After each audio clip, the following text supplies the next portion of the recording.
반갑습니다. 뭐 간단히 하면 저는 좋습니다. 시간당 단가가 올라가기 때문에 하여튼 어쨌든 한번 해보겠습니다. 근데 그 시의장님도 오시고 또 부위원장님도 계시고 제가 아마 정책위원회는 저도 아마 최고참 정책위원 중에 한 사람으로 생각이 듭니다. 그래서 제가 그동안에 보람도 많았고 근데 제가 오늘 지역공항 요 얘기는 아마 처음 듣는 분은 아마 몇 분 계시고 나머지 다 몇 년 전에 얘기했던 걸 알고 계실 거예요. 근데 이제 그동안에 제가 왜 또 이걸 이슈로 제기를 했냐면은 여권 변화가 포천시 아주 많았습니다. 대표적으로 이제 구리 포천간 민정고속도로가 이제 시행이 되고 있고 그 사업 같은 경우는 이제 저도 이제 인볼브 돼가지고 국회 이제 예결위원장이 이제 제가 이제 아는 분이라 가서 역할을 좀 했었습니다. 마지막 순간까지. 그래서 한 100억 통과신데 제가 이제 역할을 좀 했기 때문에 물론 여기 지역 국회의원, 시장님, 여리 이제 유지분들 다 이제 굉장히 많은 노력을 하셨는데 저도 조금 이제 보탬이 돼서 큰 저는 이제 보람으로 생각하는데 그다음 이제 또 하나는 이제 말이 나왔으니까 제 얘기 좀 하면은 그 북부외곽 순환고속도로가 몇 년 동안 중지돼 있었지 않습니까? 조계사에서 반대하고 환경들 반대하고 그래가지고 그때 마침 동맹 대통령 시절인데 경기도 도민의 날 행사가 있었어요. 그래가지고 그때 제가 마침 경기도 대표, 경기도 이제 분들하고 협의를 하는 과정에서 제가 대표로 가서 좀 건의를 하는 것이 좋겠다 그래서 그때 이제 북부 외곽선 순환고속도로 재개통 문제를 말씀드려서 그 자리에서 바로 확답을 받았습니다. 노무현 대통령께서 이제 시공하는 거로 해서 있고 그 이외에 이제 여러 가지 또 있지만 그래서 이제 제가 그 말씀을 왜 드리냐면은 이 포천시 지역공항을 말씀드리는 전제하에서 이 포천시 발전의 큰 하나의 축이 획을 긋는 축이 되지 않을까 해서 이제 다시 이걸 들고 나왔습니다. 사실 지금 공항이 경기 북부에는 이제 없잖아요. 군사시설 비행장인데 물론 이제 군사시설 비행장을 민간에서 겸용으로 쓰는 데가 몇 군데 있습니다. 그런데 아시겠지만 지금 이 포천시 같은 경우에는 이제 탄력을 받을 수 있는 이유 중에 하나가 민정고속도로도 착공돼서 이제 경제 활성화가 되고 또 뭐 지금 장자 산업단지 무슨 산업단지 공단 말해서 많이 이제 들어오고 있습니다. 그리고 이제 지금 철도가 제일 아쉬운 부분인데 그래서 사실 철도를 만일에 경원선축을 이쪽으로 끌어들였다 그러면은 사실 거의 100년 이상 지금 낙후된 포천의 모습은 아니었지 않겠느냐 이런 생각이 듭니다. 최근에 소요산 구간에 이제 전철이 가서 왔다 갔다 하는데 보면은 만석이에요, 만석. 소요산 관광지가 돼가지고 그래서 참 부럽더라고요. 근데 만약에 포천이 전철에다가 고속도로에다가 더불어 이 지역공항까지 되면 얼마나 좋겠냐. 근데 결론부터 얘기하면은 지역공항은 돈이 얼마 안 듭니다. 그리고 이제 민자로 하는 사업이고 도에서 일부 이제 협조를 받아서 하는 사업이 되기 때문에 큰 투자를 안 들이고도 그리고 군용공항이기 때문에 그런 협의만 잘 해주면 얼마든지 사용 가능할 수 있다는 문제입니다. 그런데 이제 최근에 이게 이제 사실은 민자고속도로도 10년 이상 끌다가 한이 많이 못한다 그랬다가 이제 하게 됐지만은 요것도 지금 이제 추진하시는 주체 되시는 분이 또 이제 답답하니까 여기저기 지금 얘기를 하다 보니까 양주 동두천 쪽에서요. 광적에 이제 군사시설 비행장이 또 하나 있는 걸로 알고 있는데 거기서는 지역 국회의원 예를 들면 이제 홍문종, 정성호 이런 분들이 굉장히 적극적으로 지금 유치하고 싶다고 나오고 있답니다. 왜냐하면 거기는 아주 여건이 좋아요. 전철 가깝죠. 평지고 이래가지고 앞으로 근데 이제 그러면 공항을 만들어서 뭘 어떻게 할 거냐 하는 문제인데 그래서 보면은 이제 우선 여기 이 북부 쪽에 군인들이 많기 때문에 면회 오시는 부모님들이 많으세요. 저 밑에 지방에서 5시간, 6시간 걸려서 차를 타고 옵니다. 근데 뭐 한 1시간이면 바로 와서 바로 이제 한 30분 내지 1시간 정도 거리에서 면회를 할 수 있죠. 또 군 장병들도 요새는요, 속초나 이런 쪽에 보면은 디스카운트, 장병들은 디스카운트가 되기 때문에 거기서 휴가 나가는 사람들이 다 그쪽에서 공항을 이용해서 간답니다. 그리고 여기 지금 몇만 명의 군인들이 있죠. 또 면회객 있죠. 그 다음에 아까 오늘 주제가 보니까 에코타운, 에코투어, 또 잘살아 보세 프로젝트, 홈타운 해가지고 사실은 여기 포천이 알려진 게 없다고 하지만은 정말 좋은 천혜의 관광 자원들이 많거든요. 삼정호수, 뭐 포천 팔경, 그 다음에 한탄강 주상절리 그 협곡들, 또 홍수도 이제 개발을 할 거고. 그런 거 생각하면 굉장히 관광 자원이 많습니다. 그래서 또 여기가 이제 베어스타운인데 겨울에 또 제가 여기 갖고 와서 보면 깜짝 놀랐어요. 동남아시아 사람들이 여기 완전히 까매요, 까매. 와서 그냥 단체 관광들 와가지고 하는데 그게 아까 말씀하셨지만 한 2시간씩 와가지고 온단 말이죠. 그 버스 타고 오는데 공항에서 직접 올 수 있습니다. 이거는 동남아 정도에서 올 수 있는 한 50인승 비행기를 유치하면은 그럼 직접 와요, 직접. 그래서 그런 수요는 개발하면 얼마든지 많아질 수 있다. 이런 얘기를 말씀드리고 그래서 이제 제가 좀 빨리 진행하다 보니까 제가 술이 차네요, 좀 오히려. 그래서 이제 장기적으로 전철을 유치한다는 계획을 지금 또 수립하고 추진하는 게 벌써 제가 알기로도 꽤 오래 됐어요. 그래서 이제 뭐 축소권까지 또 한번 전철 유치해보자.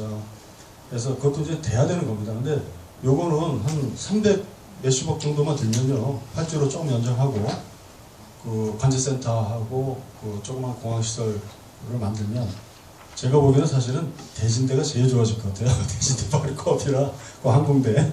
그래서 참 좋은 의미로서 그동안 여권 보러가 많이 됐기 때문에 그래서 근데 문제는 이제 어떻게 풀어나가느냐 하는 문제인데 그래서 지금 경기도 과거에 추진할 때도요. 경기도하고 국방부에서 거의 다 오케이 된 상태로 제가 알고 있습니다.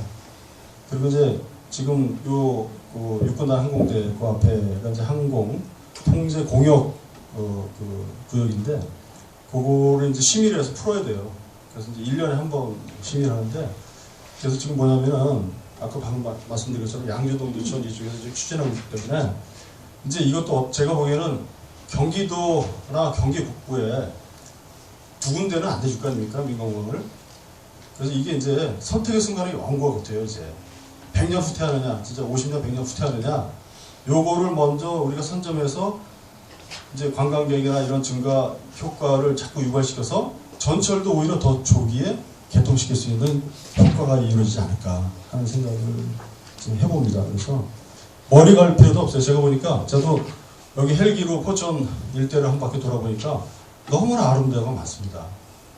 정말 참 멋있어요. 그래서 여기 공항, 지역공항을 유치해서 여기서 바로 헬기 투어를 바로 운영을 하는 거예요. 그럼 1시간 정도면 또 여기 멋진 경관을 다 감사하고 야간에는 여기 스키장 오든지 산정호수 가서 한번 자든지 얼마나 참 좋은 프로그램이 저는 개발하면 참 많을 것 같습니다.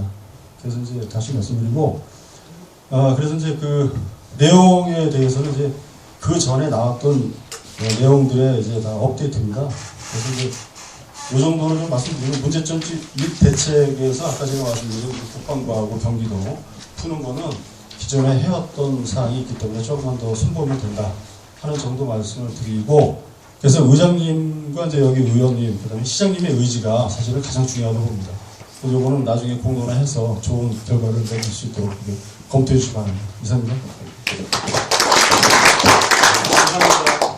감사합니다.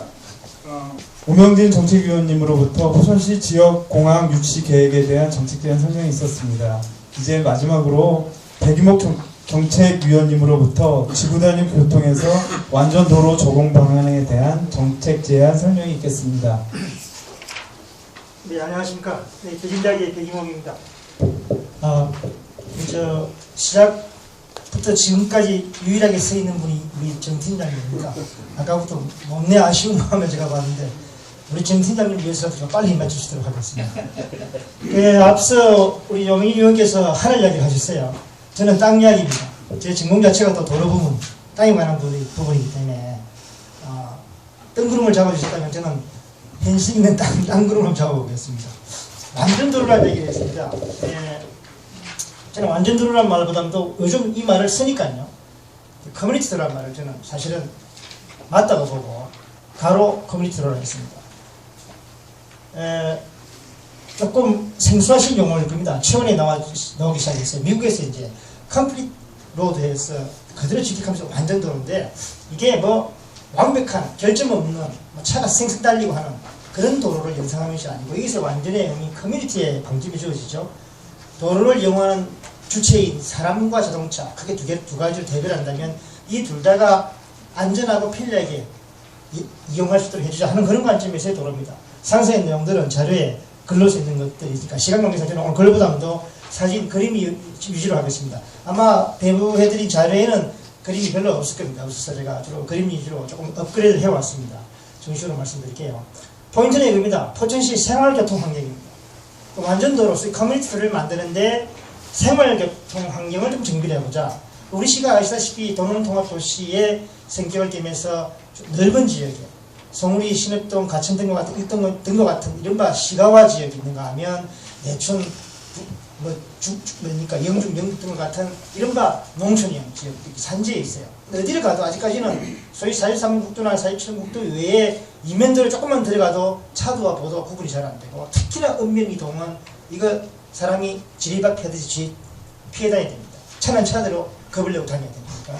그런 점들을 좀 해결해보자 하는데 제 말하자면 고민의 시발점이었습니다. 그러다 보니까 최근에 저희 교통 분야에서 이제 이 커뮤니티 로드라는 것이 회자되기 시작했고 이구간을 중심으로 조금씩 연구가 되고 있는 그런 시점이었습니다. 저는 개인적으로 예전부터 수업 시간에서 지구교통계획이라는 타이틀에서 쭉 강의를 해오던 부분이었어요. 그래서 제가 나름 외람됩니다만 나름 자신있게 이걸 제가 요즘 제가 주제를 감히 좀 제가 좀 선제적으로 끌고 나가고 싶은 욕심이 생기는 것입니다. 개념의 동향에 대해서 말씀드리겠습니다. 우선 이미지를 한번 보시죠. 오늘 말씀드리기 전에 이미지에 아마 이 한 카트로 저는 뭐 결론을 맺어도 좋을까 싶습니다. 차가 다니고 있죠. 사람과 자전거가 한 공간을 어우러지는데 우리가 일반적으로 생각하는 보도의 모습입니다. 어차피 상중가가 있죠. 상중가 앞에 어중간하게 뭐 나무 한쪽 깔고 어중간하게 파라솔 달고 하는 그런 개념이 아닌 유럽과 같은 아예 코어형 이른바 이 카페형 가로를 만들 수 있다. 그러니까 기존의 도로를 줄여버리고 이게 새로 만드는 도로가 아니라 좋습니다. 기존의 도로를 줄여버리고 이와 같은 공간을 넓혀보자는 것이 커뮤니티 도로의 핵심입니다. 그거가 점을 염두에 두시고 보시면 이해가 빠르시라고 얘기해집니다. 말씀드렸습니다. 일반적으로 근린생활시설 우리 성우리의 태국 아파트니까 그 일대라든가 성우리 상명가 일대라든가 성우리 터미널 일대라든가 신읍동 우체국을 중심으로 한 터미널 일대라든가 신읍동 이면도 일대라든가 등을 연상시키시면 좋겠습니다. 그 일대에 안전하고 쾌적한 보행환경 그러면서 자동차가 또 사람을 굳이 겁내지 않고 다닐 수 있는 대신에 차는 조금 핸디캡을 봐야 됩니다. 조금 벌벌 기게 만들어줘요. 차가 주택가에서 생산되는 이유는 전혀 없지 않습니까? 그런 관점입니다. 그래서 용어는 이미 영국에서 홈존, 일본에서 커뮤니티 로드, 네덜란드에서 보네프, 유럽 존 30, 존 30은 우리 자세히 보시면 초등학교 주변 가면 존 30회가 동그라미 크게 그려놓은 게 있어요. 그 개념을 바로 적용하고 이미 하고 있는 것입니다.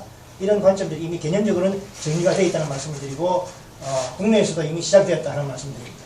컴플리트 로드를 스트리트라는 개념이 등장했다는 말씀을 드린 바 있고요. 미국에서도 우리가 미국 그러면 일단 자동차 중심 아닙니까? 걔네들은 이미 자동차가 자전거처럼 쓰는 나라였어요. 그런 데서조차 이미 법으로 정해놨습니다. 법으로서 이미 미국 인방법에서 컴플리트 스트레이트에 대한 개념을 만들고 이제 이와 같은 방금 말씀드린 그러한 개념이 입각한 도로를 만들어야 된다. 자동차 중심, 이른바 이동선 중심이 아닌 우리가 접근선 중심이라 해야 된다라고 할 정도로 소위 이제 그동안 자동차 중심의 도로에서 사람 중심 또는 사람과 자동차의 공존 도로로 가자는 것이 대세인 그런 시대에 와 있습니다. 마찬가지입니다. 이런 것들은 이하에 나오는 그림으로 충분히 이해를 드릴 수 있다고 믿기 때문에 자료에 있는 글로서 대체하겠습니다. 트래픽함이라고 저희 분야에서는 이거 그냥 입에 달고 있습니다. 교통정오나 또 이런 거 그대로 지격해서 교통정오나 교통을 안정되고 조용하게 만들겠다는 그런 거거든요. 그런 기법들은 여러 가지 기법들이 있습니다. 오늘 저는 이런 기법에 덧붙여 나름 또 생각한 것들을 좀 보완을 해봤습니다. 국내 동향입니다. 우리나라도 지금 이미 교통기본법 모든 관련법에 기본법이 있지 않습니까? 도시계 기본, 교통정비 기본, 기본법이 있는데 교통에서는 여러 가지 이하의 자료에 보시면 저도 이번에 새로 공부를 하면서 정리를 하다 보니까 또 새삼스럽게 놀랐어요.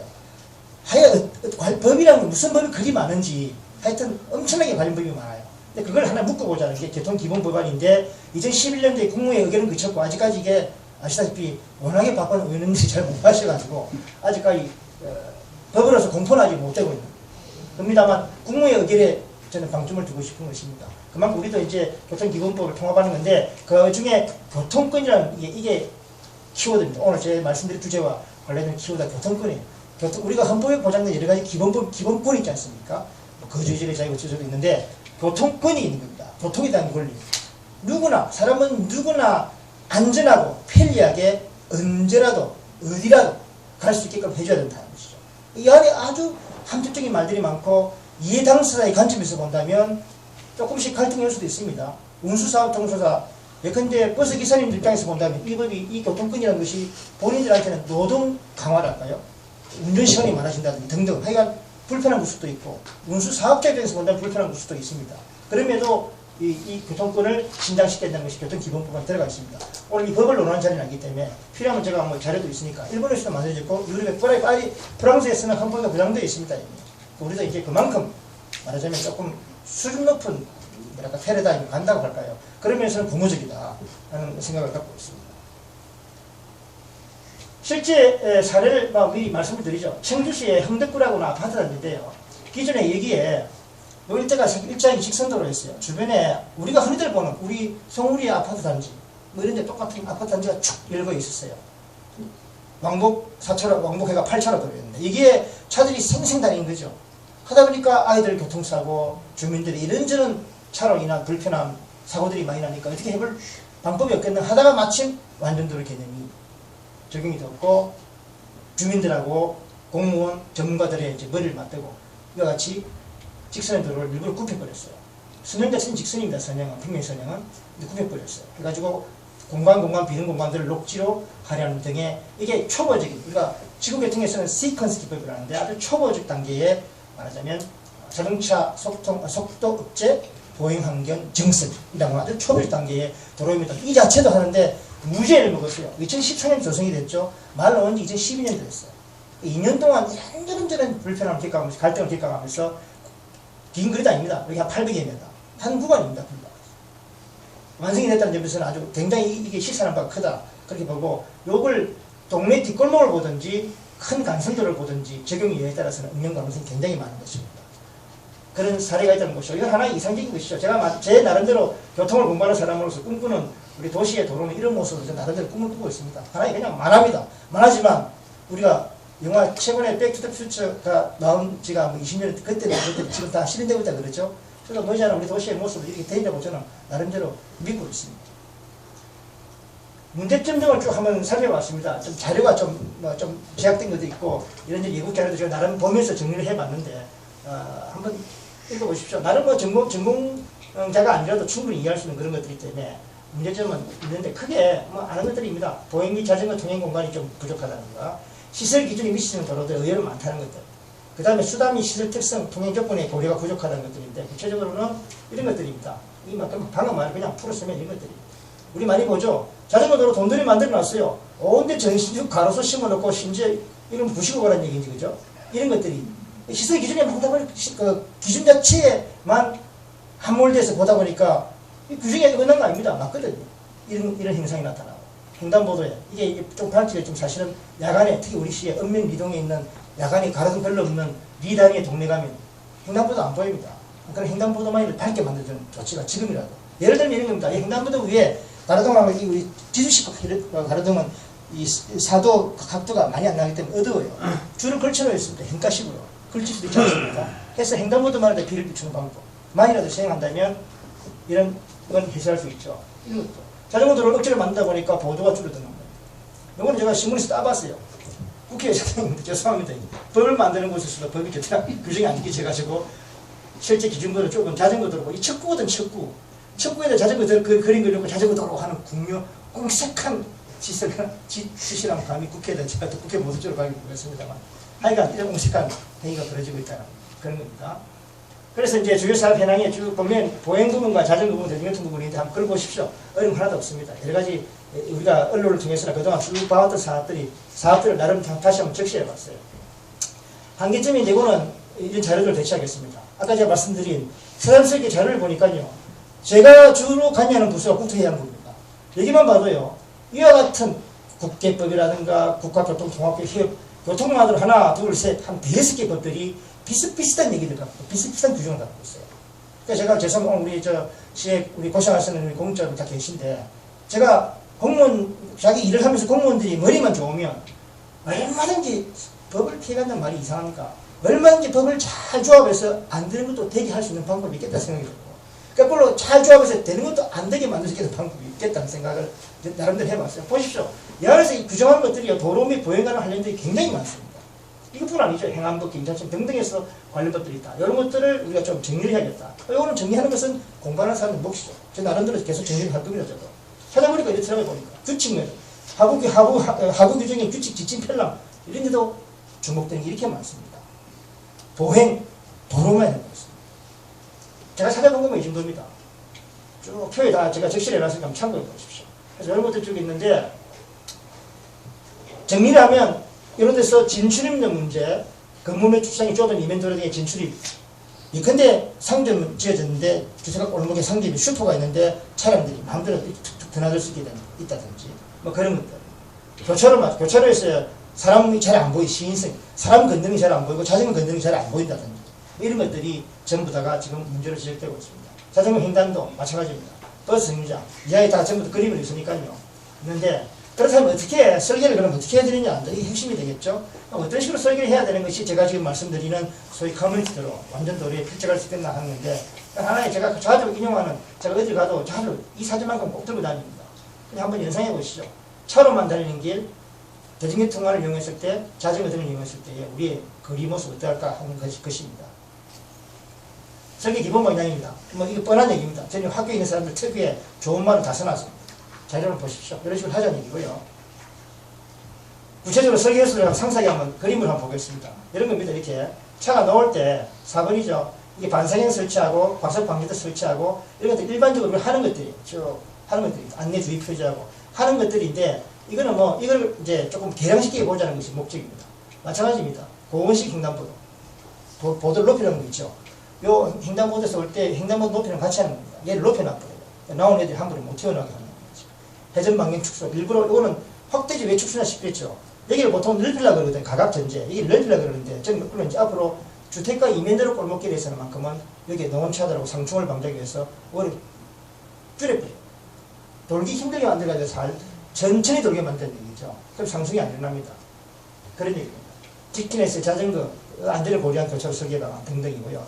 이것이 마찬가지입니다. 그래서 반상향을 단다는 것들은 기본적으로 다 기존의 기법과 큰 다를 바가 없습니다. 이걸 이미지한 것입니다. 교차로 입구에 험프를 설치할 때도 이렇게 한 방향을 하느냐, 전면으로 하느냐, 교차로 협착이라 해가지고 교차로를 줄여버리죠. 교차로 면적을 줄여버려요. 차가 속도를 줄일 수밖에 없게 만들자는 얘기입니다. 이런 개념이 있는데 실제 사례들을 보죠. 마찬가지입니다. 교차로에서 미니 회전 교차로를 만들어서 차량이 바로바로 못 지나가게 하고, 대각선 차단에서 아예 지역 단절에 뭐 염려는 있습니다만 아예 끊어버려가지고 함부로 못 지나다녀요. 직진 차단한 바 이런 등등이 있습니다. 이 두 가지는 근데 우리 실정에 별로 안 맞습니다. 안 맞는데 미니 회전 교차로는 지금 하고 있고 행안부 지침을 내려와서 많이 하고 있지 않습니까? 요거는 적극 반영할 필요가 있겠다 그런 말씀을 드립니다. 문제는 버스 정류장입니다. 이 참 고민스러운 문제인데, 우리 버스 베이라고 해가지고 도로 쪽에 버스 정류장을 만들죠. 근데 실제 죄송합니다. 오늘 운수관계자 계시면 또 그럴지 모르겠습니다만 버스가 잘 안 들어가요. 이 사람은 제가 여쭤봅니다. 저는 나름대로 경기도 버스 정책위원회 활동을 합니다만 왜 안 들어갑니까 하니까 일리가 있어요. 들어갔다 가면 나오려고 그러면 진행하는 사람 때문에 굉장히 어렵다는 거예요. 어렵고 여기서 멈춰들다 보면은 버스라는 것이요, 우리가 표정속도 그러는데 정류장에서의 손님을 승하차 시키고 진입 요 차이가 한 5, 6초 이런 게 별거이지만 이게 쌓이면 전체 노선에서 배차가 그렇게 영향을 미치게 됩니다. 분명히 있습니다. 그건 맞는 얘기예요. 하다 보니까 안 들어간다는 얘기죠. 엄밀히 규칙 위반입니다. 버스 정류장 보도로부터 50cm까지 밀착하게 되어 있어요. 규정상. 그 50cm 어디서 있는지 모르겠지만 하여간 안 들어가죠. 그래서 고민스러운 거예요. 만들어봤자 의미가 없어요. 결국은 무단 주정차 공간으로 사용될 필요고, 심지어 최근에 경기도 인근 등에서는 이걸 아예 없애버리지 않을까지 나오는 지경입니다. 근데 과연 없애는 게 맞느냐, 존청이 맞느냐인데, 없애지 않고 하는 방법 등을 제가 생각해 본 게 우회시키는 방향, 교통성 설치하는 형태로 해서 해보는 방법이 있다는 얘기입니다. 이런 것이죠. 버스 정류장. 만들어 본들, 그죠? 보도 위에 만들어가지고 사람이 내려서야 된다. 이런 경우 우리 동네도 꽤 있지 않습니까, 사실. 어쩔 수 없습니다만 이런 것들을 가능하다면 이런 식으로 바꿔보자는 얘기죠. 버스 정류장과 자전거 도로와 보행자 공간을 가급적 버스 베이를 활용한 겁니다. 버스 베이 공간을 주면서 이렇게 활용하자는 얘기죠.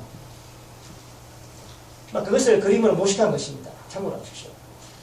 이거는 종합적으로 한번 해본 건데요. 이것보다는 이거는 그냥 저희들이 도면에 냈을 때 한 거니까 조금 어려운 우리 전공 용어들이 포함되어 있습니다. 자료에 있습니다. 참고를 하시고요. 자, 지금부터 시간이 없으니까 쭉 보고 가겠습니다. 아까 제가 말씀드린 교차부 협착이라고 좁힌다 이 말이죠. 제가 좀 급하면 말이 더 빨라지니까 양해해 주십시오. 예, 보십시오. 나오죠? 나오는데 이 부분을 일부러 여기 물리적으로 틈을 만들 수도 있고 그냥 평면 색깔만 칠할 수도 있어요. 시각적으로 운전자에게 좁게 만들입니다. 속도를 못 내게 만드는 거죠. 그러면서 또 속도도 못 내게 만들고 흠도 만들어놨죠. 걸리게 만들고 속도 못 내게 만들고 또 돌게 만들어버려요. 그야말로 차 운전자는 돌아버립니다. 생겨나서. 그렇게 하자는 얘기입니다. 그래서 이 주택가입니까? 이 주택가에 우리 신호등 뒷골목 인상하십시다. 그런데 주민들이 안전하게 아이들이 안전하게 다니자 그런 얘기입니다. 마찬가지입니다. 직선형도를 일부러 구불구불하게 시키고 구불구불하게 아까 청주의 사례가 이걸 응용한 겁니다. 마찬가지죠. 역시 교차부에서의 이건 하단으로 물리적으로 턱을 만들어버렸죠. 아예 튀어나게 만들고 속도를 줄이게. 이거 보십시오. 주택가 뒷골목 도로를 이렇게 만드는 건 어떨까 이 말이죠. 조경적으로 경관적으로 양호하면서도 분명히 이런 경우는 차에게는 아주 치명적인 도로가 되죠. 사람한테는 아주 멋진 도로가 되지 않겠습니까? 구간만이라도 마찬가지입니다. 스피드 쿠션을 해가지고 험퍼도 가로로 다 눕히는 게 아니라 부분만 이게 우리가 스피드 쿠션 거예요. 부분만 주면 차가 반쯤은 걸터 넘어갈 수 있습니다. 그런 식으로 만들고 횡단보도 이것만이라도 제가 읍면 미동에 아까 말씀드린 야간에 잘 안 보이는 횡단보도에는 이것만이라도 하면 어떨까 싶어요. 도로 중앙에 해서 이걸 야간에 불을 밝힐 수 있거든요. 그러면 차들이 아 횡단보도구나 하는 걸 멀리서도 알 수 있지 않습니까? 그러면 우리 그 농촌지역에 사시는 우리 고령화된 할머니 할아버지들이 야간에 마실 나갔다 오시더라도 어두울 때 초저녁에 안전하지 않을까 하는 생각을 해요. 이런 시설만으로 좀 하자는 거 오늘 말씀드리고 싶어요. 지글발 해가지고 이거는 그 교차부에서 아예 차량이 덜거리게 만들자는 그런 시설들이고요. 일본의 경우입니다. 일본 경우 역시 주택가 이면도로죠. 얼핏 보면 아무것도 안 같지만 자세히 보면 포장을 달리하고 경관으로 물리적으로 장애를 만들어서 차량 속도를 못 내게 만들고 하는 것들이 전부 다 강구되어 있습니다. 우리네 뒷골목은 큰 차이 없죠. 일본에 이것도 명식이 동경 뒷골목입니다. 그런 데도 이렇게 해서 포장을 달리하고 보도 원래 평면이었어요. 이렇게 약간의 단차가 안 줘도 됩니다. 우리 플랫 방식이라고 하는데 포장만 달려야 됩니다. 이런 식으로 해서 좁혀놨죠. 차 두 대가 겨우 지나게 만들어놓고 차량 속도 못 냅니다. 근데 여기 이제 물론 우리하고 좀 다른 게 보십시오. 길바닥에 차 한 대 없죠. 안에 들어가 있습니다. 일본은 차고지 증명제 해가지고 내 차를 샀을 때 내가 내 집이든 어디든 차고지를 빌리든 여기다 차를 갖다 댑니다 하는 증명서를 발급받지 않으면 번호판을 안 줘요. 차고지 증명제가 됩니다. 아니 그런데 차를 이거 되었다 하면 귀신같이 와서 들고 와버립니다. 집에 와버린다 봐요. 그러니까 골목길에 차가 없으니까 이게 가능한데 우리 현실에 이게 안 되니까 웬만하면 다 차 있잖아요. 그러니까 내 집에 내 앞마당에 차를 못 대고 멀리 또 우리 서술상 조금이라도 먼 데는 차 안 들라 그럽니다. 탁 코앞에 대야 되니까. 그러니까 집 앞에 다 차를 대어버리죠. 온데 돌박 갖다 놓고 차 못 대게 하고 이권에 분쟁이 있다고 하는 판에 조금 이 그림은 현실성은 부족하지 않는가 저도 고민스럽습니다. 그 두 개를 어떻게 접목할까 제 나름대로 제가 숙제를 주고 있는 것이에요. 차가지 증명제가 실시되고 있지 않는 주택가 뒷골목에서의 이런 그림을 실현시키는 방안은 무엇인가 제 나름대로 제 레포트를 주고 있는 과정입니다. 비슷한 얘기들이니까 생략하겠습니다. 똑같은 얘기들이죠. 자, 요거 저도 주목하는 우리 포천시장 이런 그림을 주목하는 겁니다. 보도 없지 않습니까? 이게 기태에 한 6m, 8m 됩니다. 해서 이런 식으로 그럼에도 불구하고 사람 다니는 길, 사람 걷는 길은 분명히 구분하고 있습니다. 사람길과 걷는 길은 분명히 구분하고 있습니다. 이런 것만이라도 사자는 얘기죠. 마찬가지죠. 이거 분명히 우리도 흔히들 볼 수 있는 뒷골목 아닙니까? 해도 여기도 사람길과 차길은 분명히 구분하고 있습니다. 요거는 색깔을 이렇게 해놨을 때 실제로 보기에는 입체라 보이죠. 사실은 편해입니다. 저렇게 색깔로 할 수 있다. 그것도 마찬가지입니다. 뒷골목은 나올 때 차가 함부로 못 나오게 하고 아까 다 비슷한 얘기입니다. 교차로 가각 전제를 오히려 키워서 차가 함부로 속도를 내고 돌지 못하게 하는 그런 얘기들을 쭉 하고 있습니다. 다 비슷한 얘기니까 좀 빨리 갈게요. 설계 요소를 구체적으로 한번 봤어요. 요거는 동탄에 저희가 자전거 돌아갈 때 제가 참여한 그에게 저희가 만든 그림 중 한번 붙여봤습니다. 쭉 자료에 있는 것들입니다. 어떤 설계를 해야 되는가? 이론적인 것들인데 죄송합니다. 자료에 제가 섹션에 해놨으니까 참고하십시오. 설계할 기법들은 많이 있습니다. 여기에 관련되는 수단은 자전거, 사람, 자동차 등등 있습니다. 본선이 할래, 뒷골목이 할래 그런 것들을 정리를 해놨습니다. 일일이 언급은 오늘 불가능한 상황이니까 자료를 참고하겠습니다. 결론을 내는데 이 그림도 참고해 주십시오. 우리 아파트 주변에 기존 도로에 차들이 속도를 내는 걸 일부러 보도를 돌출시켜 놨죠. 그래서 이건 실제 우리가 서울에서도 적용한 사례가 있습니다. 이런 걸 해보자는 얘기고요.